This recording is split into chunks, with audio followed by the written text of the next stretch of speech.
Very good morning. You're watching the Breakfast News on Rajya Sabha Television. My name is Ashwarya Kapoor and here are the headlines. BJP announces pre-poll alliance with all Jharkhand Students Union in Jharkhand. BJP to contest on 13 seats, AJSU on 1.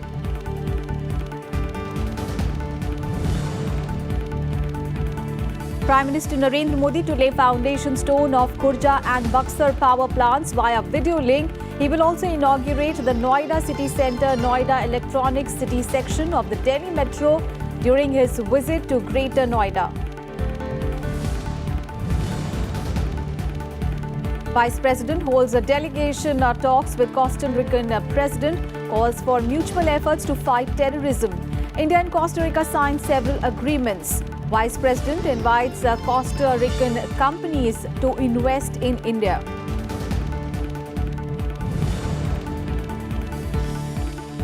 Government slashes prices of cancer drugs by 87%. Revised prices effective from today move to benefit 22 lakh cancer patients in the country.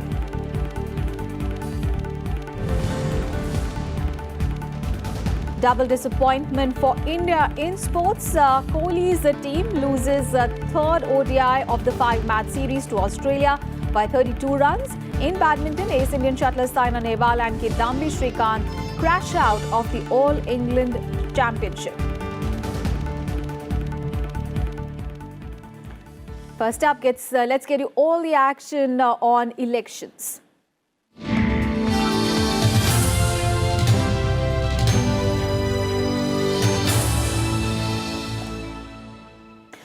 The BJP has announced a tie-up with all Jharkhand Students Union in Jharkhand for the upcoming Lok Sabha polls. According to the agreement, the BJP will contest on 13 seats and AJSU on 1 seat. The AJSU is already a partner in the BJP-led government in Jharkhand. The move was announced following the BJP Parliamentary Board meeting on Friday, which was called to chalk out a strategy for the 2019 Lok Sabha elections. Prime Minister Narendra Modi, BJP Chief Amit Shah and senior leaders like Sushma Swaraj, Arun Jaitley, Nitin Gadkari, Rajnath Singh among others were present in the meeting. In the 2014 general elections, BJP had contested in Jharkhand alone and had won 12 out of 14 seats in the state, while Jharkhand Mukti Morcha had won the remaining 2 seats.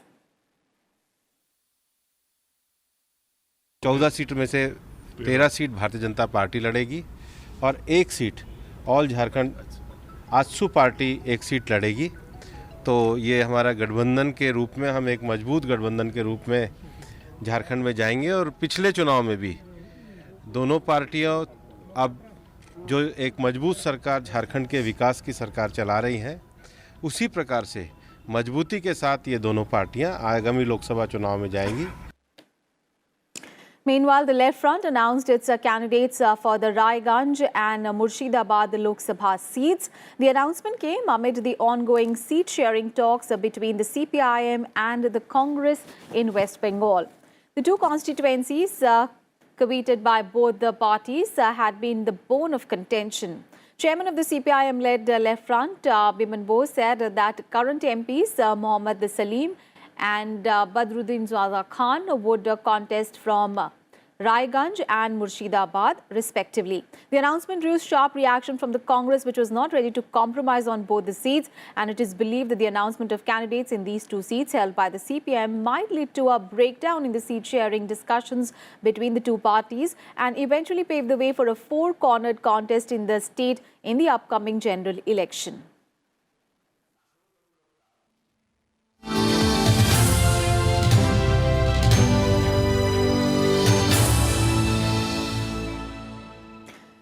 Let's get you some other news now. Prime Minister Narendra Modi will inaugurate multiple development projects in Greater Noida today. The Prime Minister will lay the foundation stone of 2 thermal power plants, including 1,320 megawatt super thermal plant project at Khurja in Bulandshahr district of Uttar Pradesh.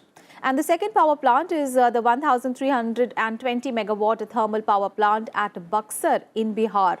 Both the power plants are cleared by the cabinet in its meeting on Thursday.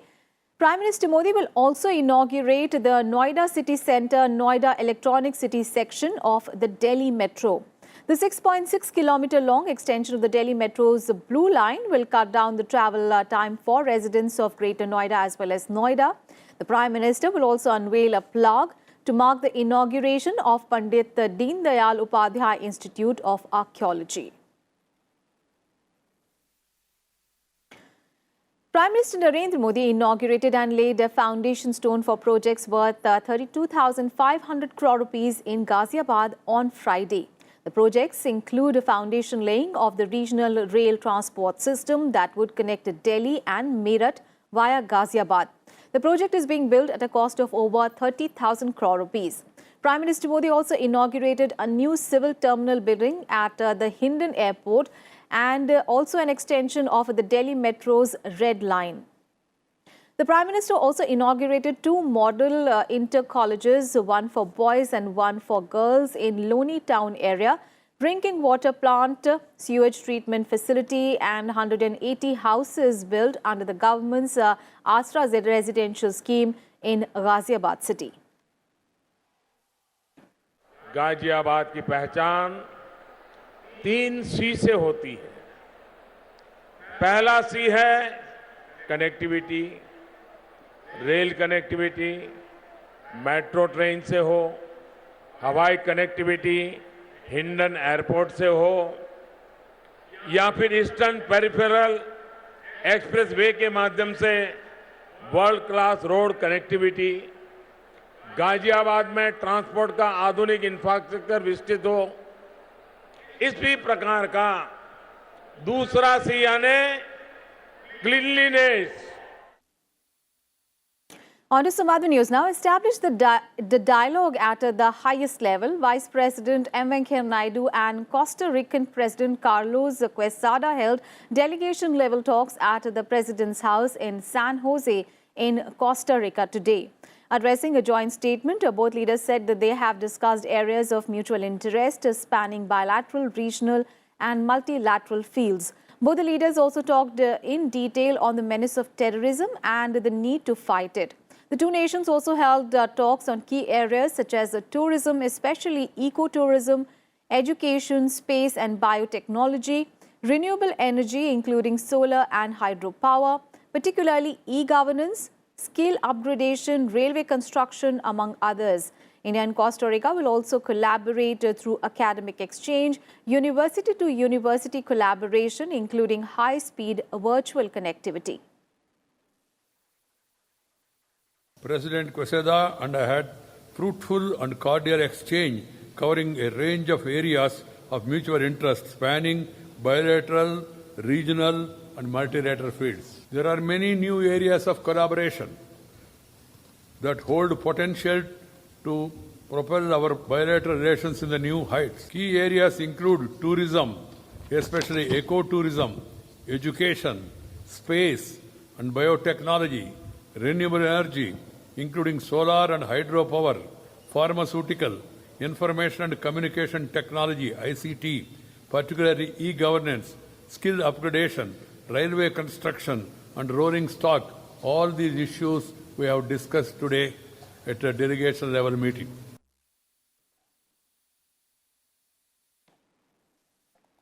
February 14th in Pulwama, a terrorist organization prescribed by UN has once again demonstrated the need to decisive action by the international community. I have explained our point of view and the actual position what has happened to His Excellency. Should conclude its deliberations at the earliest and take action against the people who are aiding, funding, training terrorists. The delegation-level talks ranged between issues concerning matters of mutual interest such as education, employment opportunities and increasing and enhancement of technological capabilities in Costa Rica and also increasing the credit line support to the country. Both the leaders have condemned the dastardly terror attack that happened in Pulwama and wanted the world community to act against the menace of terror. Vice President will also interact with the President of the National Assembly tomorrow and also interact with the Indian delegation settled and Indian community who have been living in Costa Rica. With camera person Jitendra Negi, Rajkamal Rao, Rajya Sabha TV from San Jose, Costa Rica. And Vice President and Chairman of Rajya Sabha M. Venkaiah Naidu has been conferred an honorary doctorate by the University of Peace, founded by the United Nations Organization. The Vice President was honored for his contribution to the rule of law, democracy and sustainable development in India. Delivering the keynote address, the Vice President said that the honorary doctorate is an honor for his country than him as an individual.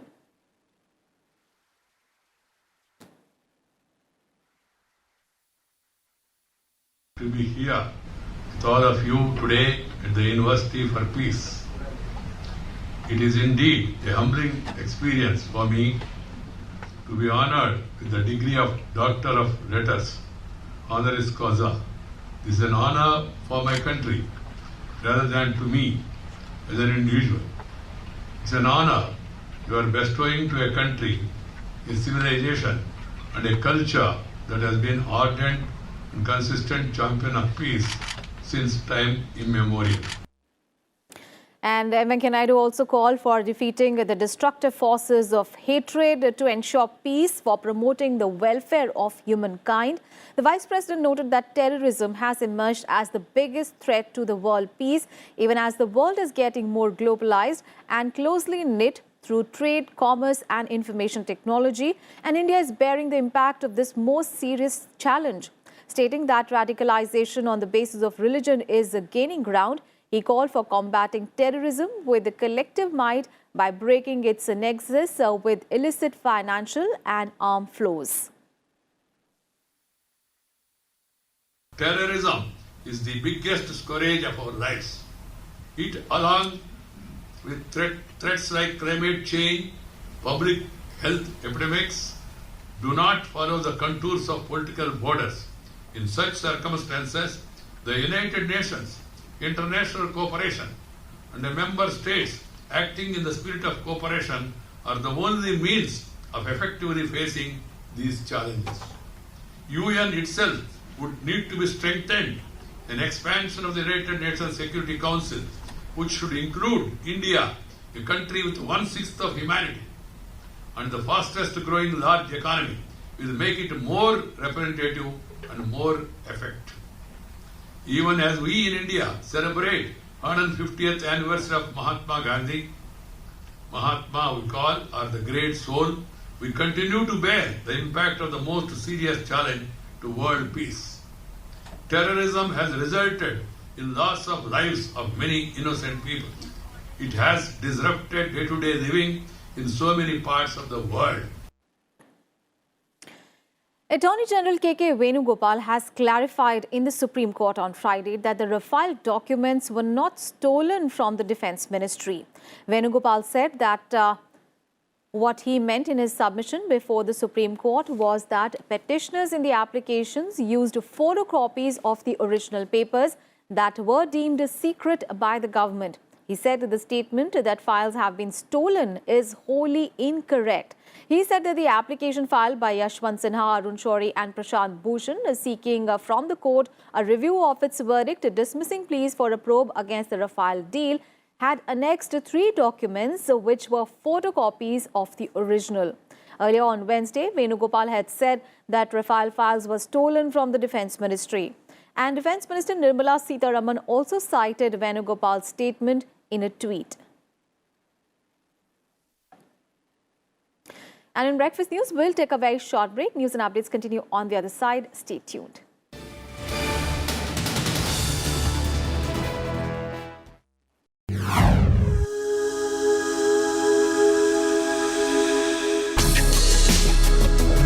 Tales that inspire. Stories of social change. A salute to diversity. Promoting public discourse. Events that motivate. Inspiring the innovative spirit. Watch Rajya Sabha television documentaries.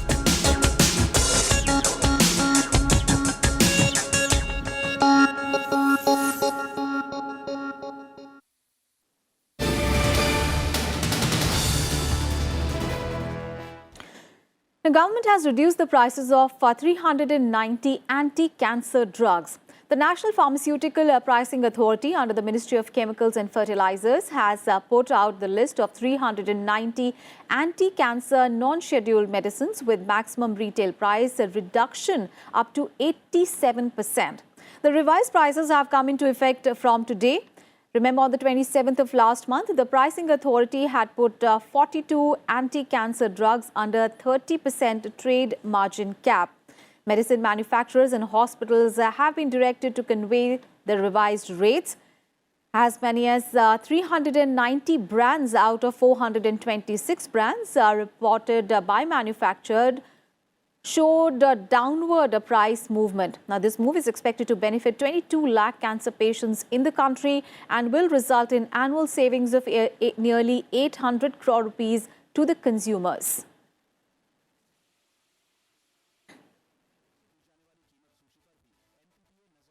And it is day 2 of the 3-day meet of the RSS, the highest policy-making body in Gwalior. The annual meeting of the highest policy-making body of the Rashtriya Swayamsevak Sangh began on Friday. The meeting of the Akhil Bharatiya Pratinidhi Sabha is being attended by around 1,400 select representatives from 11 regions and 43 provinces, and will also see the participation of its chief Mohan Bhagwat. The convention will deliberate on the current national, social and religious scenarios in the country and pass some important resolutions. It will also decide the RSS year-long programs on various activities, including those in the field of education.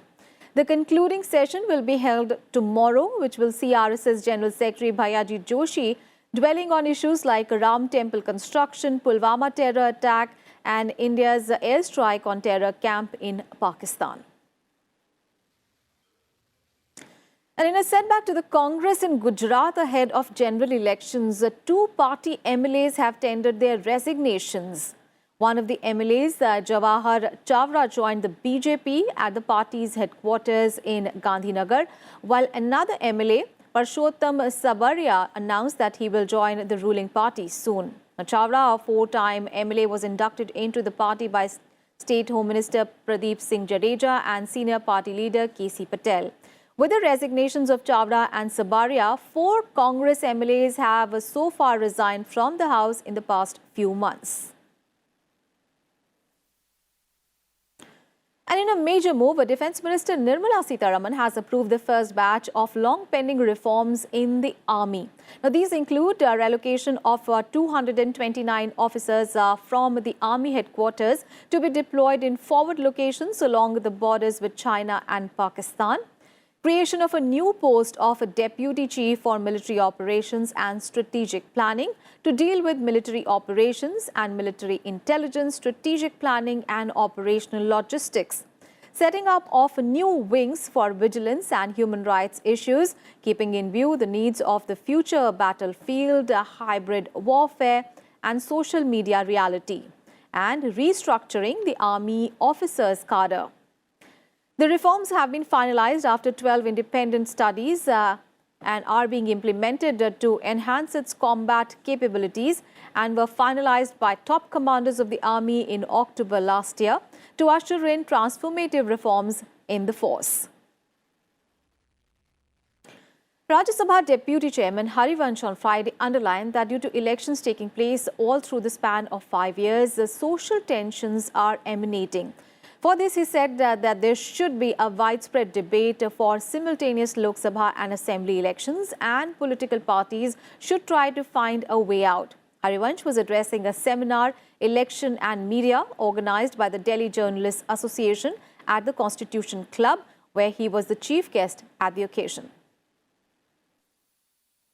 चुनावों के माहौल में तो इस तरह की चर्चाएं हो ही, पर अब तो देश में नियमित और सालों भर चुनाव होते हैं।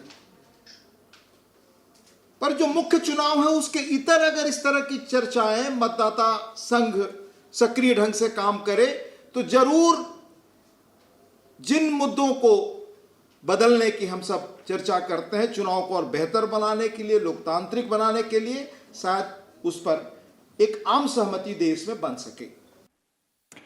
Finance Minister Arun Jaitley released a compilation of select speeches of Prime Minister Narendra Modi in New Delhi. Releasing book titled Sabka Saath Sabka Vikas, Arun Jaitley said that the Prime Minister in the past 5 years has shown his grip over a wide bandwidth of subjects and command over language. Observing that PM Modi is not fond of reading written speeches, the minister said that the Prime Minister often delivers extempore speeches on various issues. The compilation of Modi's speeches was published by the Publications Division of the government. जब उनके भाषणों का संकलन होता है तो अर्थनीति पर, सामाजिक, राजनीतिक, विदेश नीति पर किस विषय पर उनकी क्या भूमिका थी, वो आज भी उसका अध्ययन करने के लिए वो संकलन अब तो नेट के ऊपर अवेलेबल हो जाते हैं, तो इसलिए ज़्यादा सरल है ढूंढ पाना, नहीं तो पुस्तकों में तो पहले भी वो उपलब्ध रहते थे। और भविष्य के नीति निर्माण में भी इनका एक बहुत बड़ा योगदान रहता है। उनकी जो प्रैक्टिकल सोच है वो हमारी नीतियों में भी झलकती है। जब हम आखिरी छोर तक जो व्यक्ति है वहाँ पर उनको सक्षम बनाना चाहते हैं, उनको मजबूत बनाना चाहते हैं। This will be an encyclopedia for all people, young students, researchers, academicians, journalists. His experience of last many years we'll try, and we've tried to fit that into this book that we put together with his speeches. India has said that Pakistan's use of terrorism as an instrument of state policy is a central problem, and the international community must unequivocally condemn terrorism and its perpetrators. Addressing the 40th session of the Human Rights Council on Thursday, permanent representative of India to the UN in Geneva, Ambassador Rajiv Chandra said that terrorism is the most fundamental violation of human rights and we overlook it at our own peril. He told the Council that the central problem was cross-border terrorism and Pakistan's use of terrorism as an instrument of state policy. This fact needs due recognition. Chandra was speaking at the interactive dialogue with the High Commissioner for Human Rights. And on the issue of Jammu and Kashmir, the envoy said that India's views on the state have been made clear in the Council. He emphasized that the entire state of Jammu and Kashmir is an integral part of India and that Pakistan remains in illegal occupation of a part of our territory. Earlier, Pakistan's acting permanent representative Tahir Hussain had made references to Kashmir in his statement to the Council. Chandra also said that India's efforts towards protection and promotion of human rights are second to none. All the sporting action now in cricket, Australia defeated India by 32 runs in the third ODI at Ranchi yesterday. Chasing a 314-run target, India were all out for 281 in 48.2 overs. Skipper Virat Kohli scored 123 runs, which was his 41st ODI 100. MS Dhoni and Kedar Jadhav contributed 26 runs each. Australian bowler Zampa claimed 3 Indian wickets while Pat Cummins bagged 2. Earlier put into bat, Australia scored 313 runs for 5 in their stipulated 50 overs. Kuldeep Yadav scalped 3 Australian wickets. Now India are leading the 5-match ODI series 2-1 and the 4th ODI will be played in Chandigarh on Sunday. And in more disappointment for India, Saina Nehwal and Kidambi Srikanth crashed out of the All England Championship to bring an end to the Indian challenge. Saina Nehwal's run in the All England Championship at Birmingham ended after she lost to world number 1, Tai Tzu Ying of Taipei 15-21, 19-21 in a 37-minute quarter-final clash. It was Saina Nehwal's 13th straight defeat against Tai Tzu Ying, who has not lost to Saina Nehwal since 2015. And in the men's singles also, Kidambi Srikanth went down 12-21, 16-21 to current men world number 1, Kento Momota of Japan. Srikanth suffered his 6th straight loss to Momota. And with that, we wrap up this edition of Breakfast News. Thanks for watching. Have a lovely day ahead.